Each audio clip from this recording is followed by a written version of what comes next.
Payariq tumani Narimandagi Kamolot uylarida 3 xonalik xonadon sotuvga qo'yildi azizlar. Bu safargi videomiz shu haqida bo'ladi. Ushbu xonadonimiz 2-qavatda joylashgan. 3 xonadan iborat, umumiy maydoni esa 52 kvadrat metrni tashkil etadi. Endi esa sizlar bilan xonalarni ko'rib o'tamiz. Birinchi ko'radigan xonamizni o'lchamlari 3,5 metrga 3 metrni tashkil etadi. Ushbu xonadagi barcha narsalar olib chiqib ketiladi. Xonadonda ikkinchi ko'radigan xonamizni o'lchamlari 3,5 metrga 4 metrni tashkil etadi.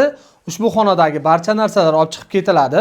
Har bir xonada tashqariga qaragan derazasi bor. Xonadonda yakuniy ko'radigan xonamizni o'lchamlari ham 4 metrga 3,5 metrni tashkil etadi.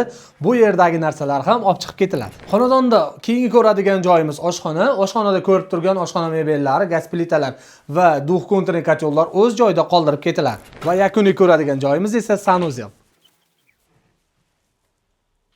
Hujjatlari joy-joyida bo'lgan. Ushbu 3 xonalik xonadonning narxini 29.900 dollar kelishtirib beradigan joyi bor deb aytib o'tishyapti egalari.